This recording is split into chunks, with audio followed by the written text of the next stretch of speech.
Sometimes I see how the brave new world arrives, and I see how it thrives in the ashes of our lives. Oh yes, man is a fool. Okay, I'm ready. Remember in my video about the thin ice a few songs back, I mentioned the line, "The sky may look blue," and I promised to return to that idea in the future. Well, here we are with Goodbye Blue Sky, and it is time to return to that blue sky theme. But before diving in, I'd like to bring up something that Waters said back in that early BBC interview I've mentioned once or twice before. He said, this song, quote, is very confusing. Of course, that doesn't mean that Roger himself is confused about it, but it's confusing for the main character, Pink. And Waters went on to say that this song is a sort of remembering childhood and getting ready to step into the rest of one's life. Now, I wouldn't have known this had Vlad not told me, because I'm listening in this modern age to all of these songs on my digital devices. But it turns out that this song is the first one on side B of the original vinyl disc.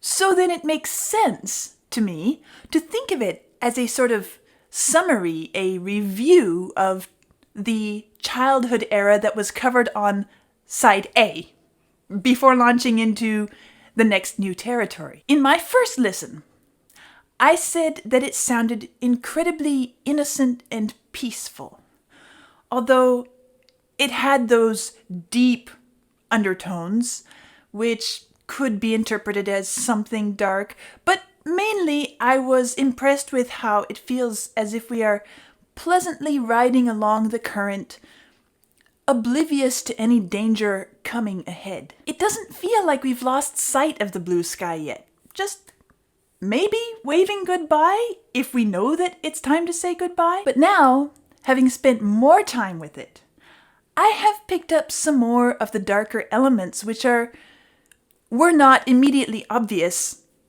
in my first listen.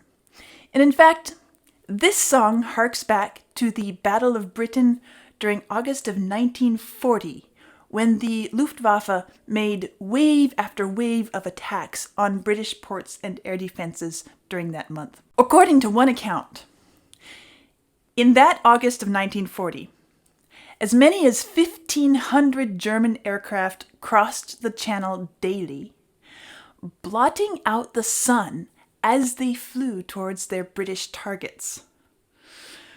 Well, goodbye blue sky indeed, if that's what we're remembering. At the opening of the music, we hear the cheerful, idyllic sound of birdsong, followed by this deep tone, which it's not really obvious instantly, but it ends up being or representing the drone of a plane. And then, as that undertone begins to grow a bit, we hear the pure, clear ring of a child's voice. He's fascinated with the sky, with the world around him, maybe 4 years old or something, with the flying airplane in the sky. And you can picture him pointing with his tiny little finger as he says, "Look, Mummy, there's an airplane in the sky." And it's such a beautiful picture of childhood innocence. But for many, for his mummy, as well as millions of children not long before his time, that airplane in the sky meant something entirely different. The sound of a plane meant doom, fear, destruction, and a desperate fight for survival. If not one's own survival, at least for the survival of others. Obviously, this song is not set during wartime, but afterward, when the birds are singing, the world is peaceful and safe again. As the song itself says, the flames are all long gone. This child that we hear at the opening has no concept of what the generation before him endured. He has no awareness of danger. But for his mummy and all the rest who lived through it, the mere sound or sight of an airplane, even the mere mention of the word, is enough to trigger an avalanche of memories and flashbacks. The trembling fear. Did you see? Did you hear? And, of course, as the lyrics say, the pain lingers on. And the music does a brilliant job of setting these two qualities together, even before the lyrics enter. We have the peacefulness of the environment and the innocence of the young generation, conveyed by the rippling brook-like pastoral style, reflective guitar part, very acoustic and gentle. And then we have the ominous portent of the falling bombs, brought in by the deep brass and bass sounds, which recall the rumble of a mass of incoming planes. We really don't need lyrics to tell us what the music is saying here. We just have to listen a bit and let it sink in, and then we begin to understand. And I would like to dig into this music first here before taking up the lyrical content. Let's start with the intro then. And it's built, as I said, around these rippling, kind of broken chord patterns. It just flows nicely, and it's just built on a simple chord outline. Here's what we have. We've got D in the bass. And on the harp, I'm going to play it on these 2 octaves. And then the other part is sketching the chord, filling it in a bit. And then we have a little bit of a ripple above before it comes back down. So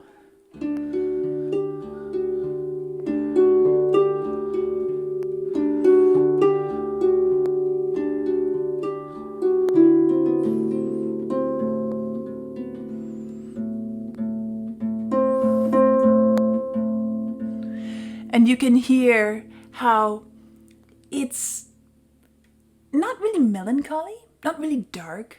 It's just very laid back and peaceful. We do have this sort of minor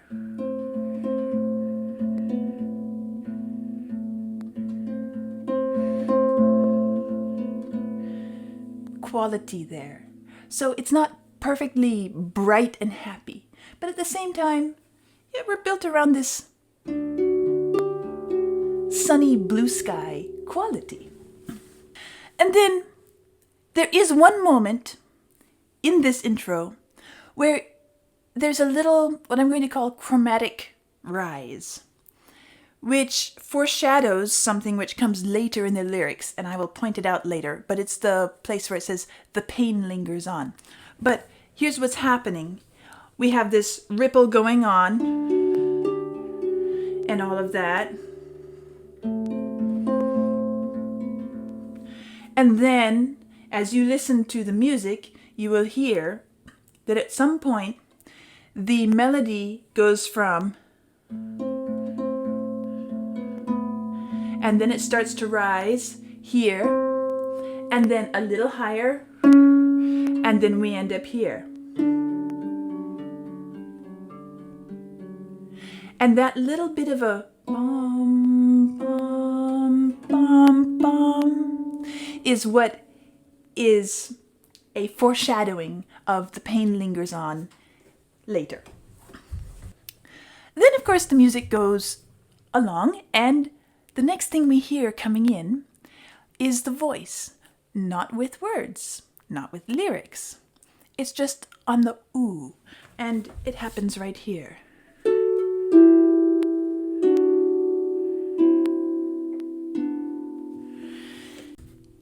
It's soothing, calm, lullaby style, just kind of gliding calmly downwards. It doesn't feel propelled. It doesn't feel like it's driven anywhere. It's just gliding gently. But somehow, when I listen to the recording, this moment where the voice enters as ooh, is voiced in such a way that it almost sounds a bit creepy too. There's something a little bit hint of scary about it, even though it's so calm and soothing.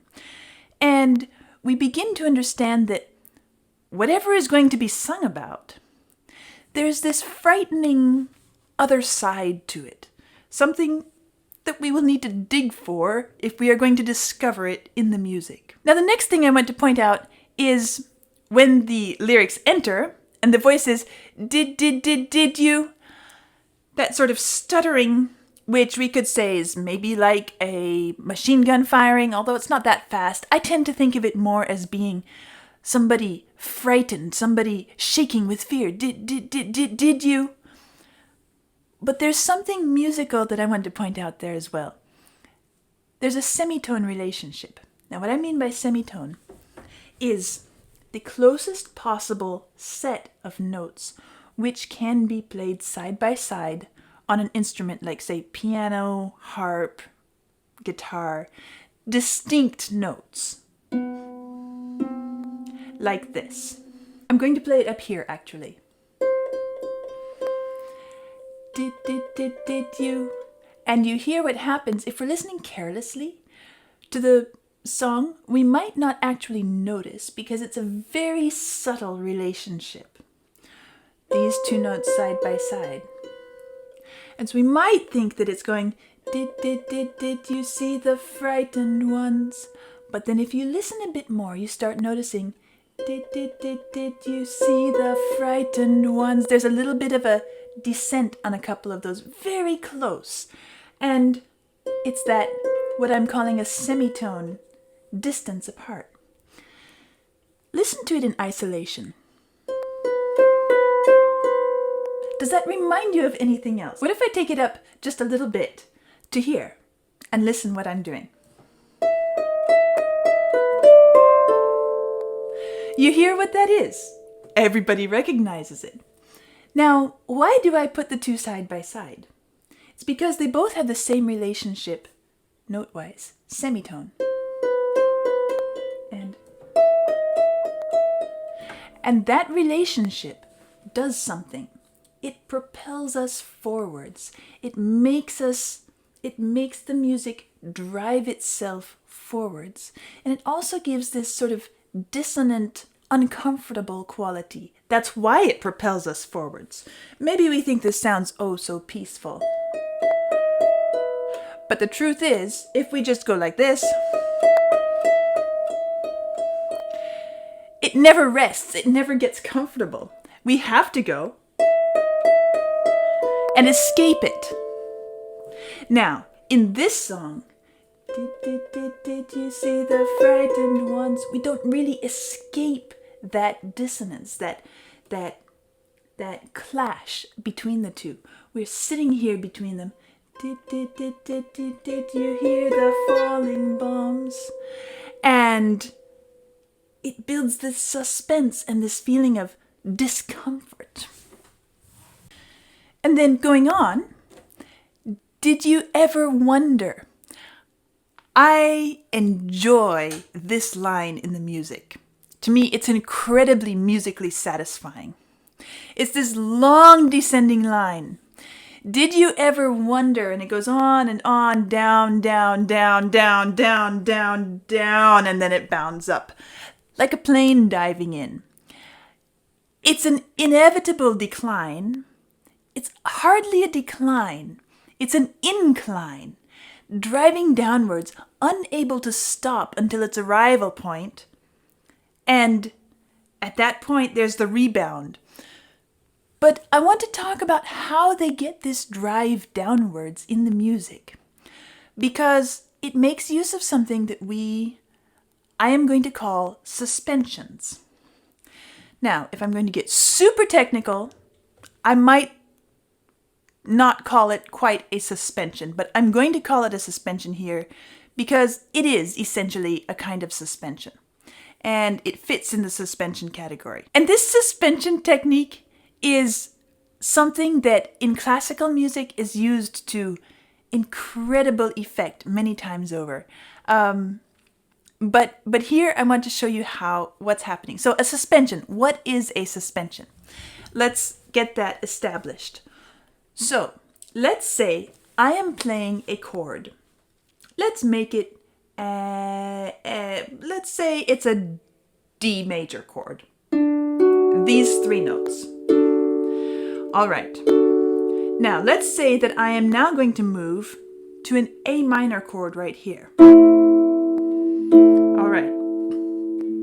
I can go from here to here. It works quite well. But there is a note, this D that I'm pointing to belongs to the D minor chord, the D major chord, and it does not belong to the A minor chord. But I can delay its movement. It needs to move down to C. All right? So these are the notes here. And in order to play this other chord that I'm going to, this note needs to move over here. It does not belong. If I delay it, in other words, if I hold up its movement, its progress, if I suspend it, keep it suspended for a moment, then I get this effect. And then it moves. I could even make it more heightened if I switch this to an A major chord. So I'm going from D major now to A major. And again, this D has to move. It does not belong in the next chord. But I'm going to delay its movement. It's going to be played in this next chord, even though it doesn't belong. It's going to take the place of what it ought to be. And then, after some time, I move it to where it belongs. So we get this wonderful clash and resolution. It's beautiful in a painful sort of way. It also makes the music push forwards because it doesn't quite feel right to sit there forever. It wants to go to the next note. It wants to go where it belongs. It feels like it's not in the right place. And so as it's suspended, we're just waiting. Okay, finally. This is what happens here in this wonderful long descending line of music. Every time there's a stressed note, it's a note that doesn't necessarily belong to that chord. It's out of place, it's suspended, and it's wishing to move to the next one where it does belong. So we end up with this propulsion forwards because we arrive at the strong point where we want to rest, but we're not allowed to rest yet. And so it builds this tension and this drive. Listen. Did you ever wonder why we had to run for shelter when the promise of a brave new world unfurled beneath? And so it goes. And every time I emphasize that is a new chord that wanted the lower note, but instead it got the note hung over from the previous chord. One of my favorite examples of this in the classical music tradition is an old piece called Crucifixus, and it's voices only. But you hear the wonderful clashing of harmonies, which then resolve. And I will put a link here for you so that you can enjoy that dissonance and the resolution of the dissonance. It might give you, might sharpen your ears towards hearing that in this Pink Floyd piece as well. Now, having said that, in this piece of music here, Goodbye Blue Sky, the effect it has, as I said, is to propel us downwards. And that's why I said, perhaps like a plane diving in to bomb something, or some other driving downwards force.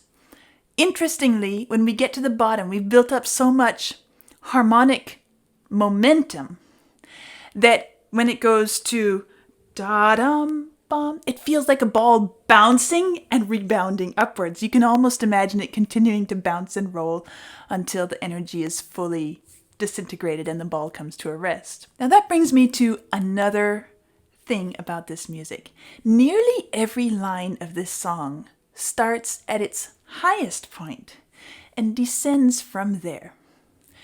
And I've mentioned in another one of my videos about what I call the rainbow shape of most musical phrases, in which the music tends to start lower, ascend to a peak for its climax, and then descend to bring the phrase to a nice close. But in this song, we have a different musical shape, one in which each phrase places the highest pitches first and then gradually drops lower without any ascent or climax between. It creates a sort of musical sensation of decline. And then the question is, decline to where? And the answer is, that all depends. Descent can be a wonderful thing. And in music, it can represent and communicate some really lovely things. It makes me think of the old Shaker song, Simple Gifts, which, if you remember the words, "'Tis a gift to be simple, 'tis a gift to be free, 'tis a gift to come down where we ought to be. And when we find ourselves in the place just right, 'twill be in the valley of love and delight." Of course, the lyrics are helping us understand. The music isn't communicating so much of that because it's a folk style tune, right? So we hear more of the rainbow shape. But the lyrics, it is many times a good thing to come lower, to be humble, to descend to a lower place. A beautiful thing. On the other hand, descent can mean degradation, degeneration, even death. Or it can be a return to normalcy from a point of heightened stress. And how and to what degree the music descends has an impact on our perception, on how it is communicating and what it is communicating by its descent. We find it used to fine effect in this song. Sometimes it leaves us hanging. Did you see the frightened ones? Just barely lower than we began. Other times, as in the long line, we're being carried, almost driven towards the bottom. Sometimes it goes easily and peacefully. Ooh. Other times, the musical energy aggressively pushes us along. There are only two significant exceptions to this phrase shape in this song. One is, I mentioned it earlier, it's when the phrase comes, "the pain lingers on," at which point you hear the voice rising rather than falling. It's as if the music is reinforcing by this accent the perpetuity of this pain. And the pain lingers on. And it's left there to go on forever. The second is in the final "Goodbye Blue Sky" refrain, which follows more of the common rainbow shape. But it's interesting to note that its peak is very early in the line on blue. So we don't feel it as an assertive climactic point, because then it goes on, "Goodbye, goodbye, goodbye blue sky, goodbye, goodbye." And the phrase ends unresolved, meaning we never return home with the voice. We're left hanging out there on a minor 5 chord on the last goodbye, never going home, vocally. Of course, the instrumental music completes the musical resolution for us, but having the voice, which is really the focal point of this song, having that voice end unresolved leaves us in a rather unsettled, uncertain state. Is the song over? Is it not? Which is really the perfect setup for the next song, Empty Spaces. Goodbye, blue sky. Goodbye to innocence, to not knowing, to not understanding the implications. Now it's going to be experienced. The music continues this innocent flow, this ripple that it's been carrying on this whole time, but it fades away and we hear, coming in to replace it, the undefined voices in what I perceive as an airport-style empty space. This layering of light with dark, peace with potential doom throughout the entire song is a quite simple musical setup, but the concepts conveyed by it multiply in complexity. And as we go towards the lyrics, we begin to think, well, for example, let's think back to Miranda's exclamations from Shakespeare, which was the inspiration for the title of Huxley's novel. And she said, "Oh wonder, how many goodly creatures are there here? How beauteous mankind is!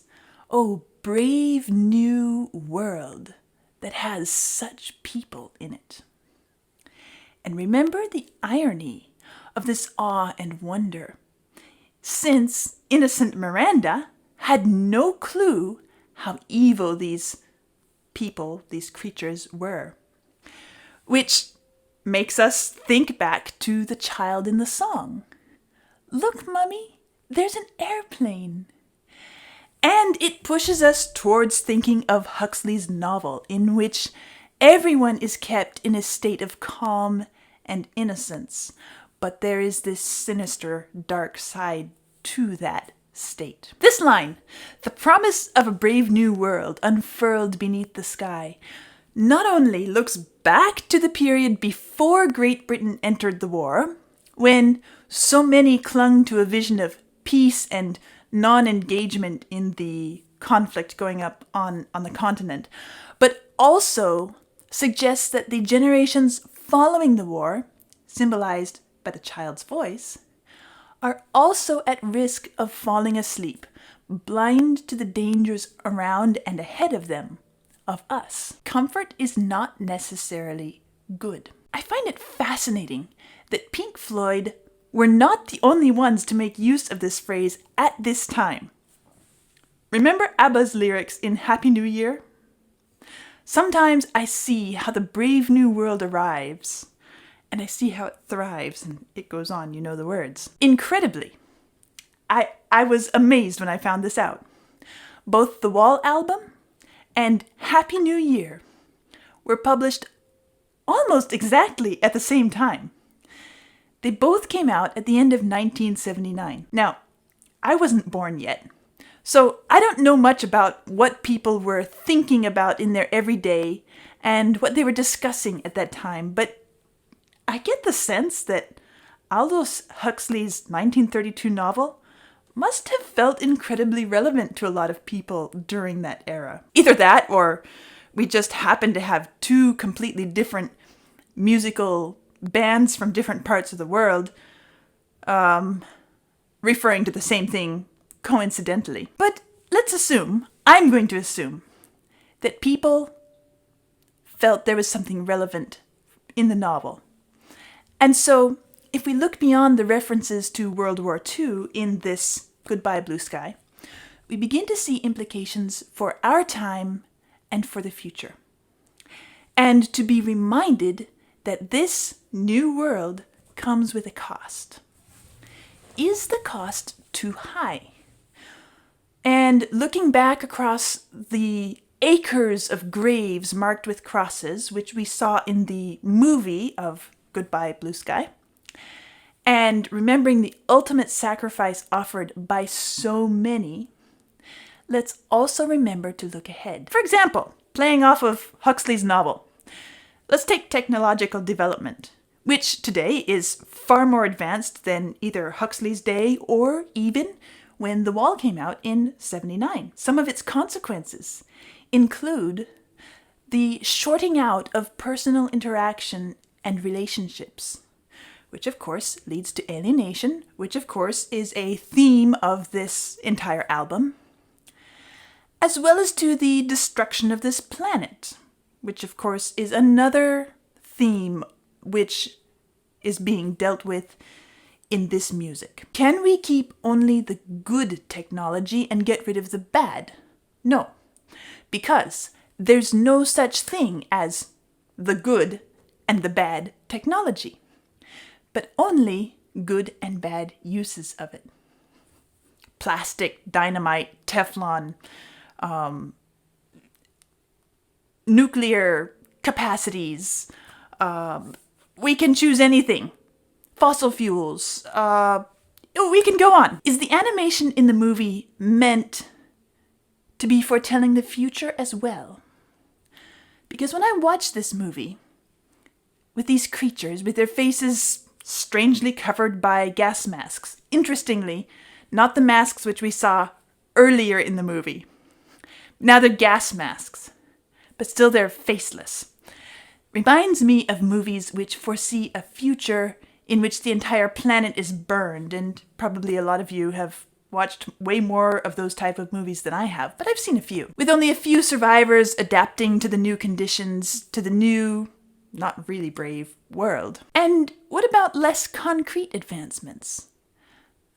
Going back to this concept of alienation, the impersonalization of modern culture in general, our tendency to mute voices which are too individual in thought or action, our intolerance toward other, less frequently traveled paths of life, considering somebody weird or crazy for choosing something that is out of line with the standard. Why?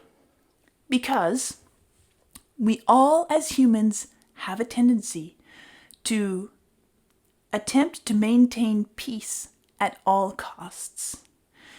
This utopian dystopia is always a danger waiting to overtake every new generation, ready to swoop in and block out the sun. And those who resist the onslaught, who fight against it, whether it's a common person who's just willing to stand for himself, or the thinkers, or, to borrow from later in the album, the bleeding hearts and artists, the free spirits, the philosophers and intellectuals, indeed, even the scientists. I am not bashing scientific and technological development. Of all of these, some will end up as white crosses on the battlefield. But if we each reach out our hands to help them along, give a bit of ourselves for the good of another, we can, as symbolized by the resistance and victory of Great Britain in this song, prevail against the enemy.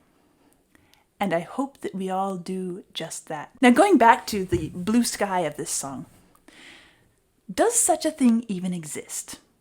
And it depends on perspective. What is Pink actually saying goodbye to here? If we pick up from where we left off this idea of blue sky in the thin ice, we get the answer, a blue sky which actually never existed. One which lives only in the imagination.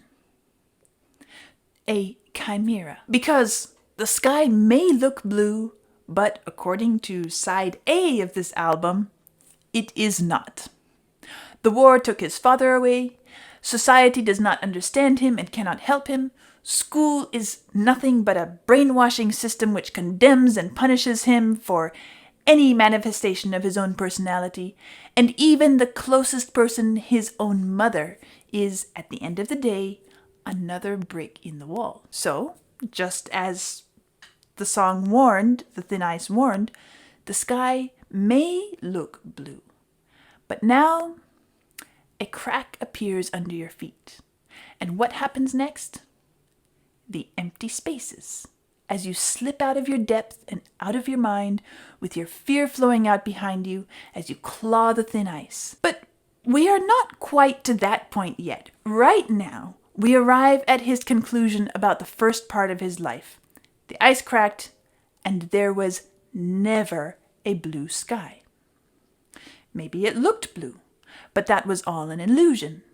So this goodbye to the childhood innocence is actually a goodbye to the illusion of a beautiful life, of a nice society, of a healthy, protective mother. All these have finally revealed their deceptive nature, and Pink is only left with the scars, or, following the album's symbolic vocabulary, the bricks, all of them stacked, one on top of the other, and cemented into a wall. He will not, he cannot trust any of them from now on. Remember the they in Mother. They took away his daddy, leaving only his empty, think empty spaces coming up, uniform, and an official letter for Pink. They punished him for writing poems. Goodbye, they. Goodbye, society. Goodbye, cruel world. Well, we are not there yet, but this is how we eventually get there. Goodbye, blue sky. It was all a lie, all an illusion. Clearly, as Pink parts with childhood, this song is denouncing the failing of the promise, or the cost which comes with the promised brave new world. Bombs are still, sometimes, falling. Some still have to run for shelter. Some are still frightened. We can understand this both literally and figuratively, and it is all true. And while these lyrics can and do point towards the sacrifice which was made to set the white bird of peace free in the movie, watch closely at the end. After all those dark scenes and that evil bird, this little white dove flies up and away. It also points to the fact that sometimes war is justified, although it is never just. I'll see you next time. Depressing. It's not like me. It's not my personality. But it's really amazing music. You like it? Yeah, I do. It has something to sink your teeth into. It does, doesn't it? Yeah. Okay. I guess that's it.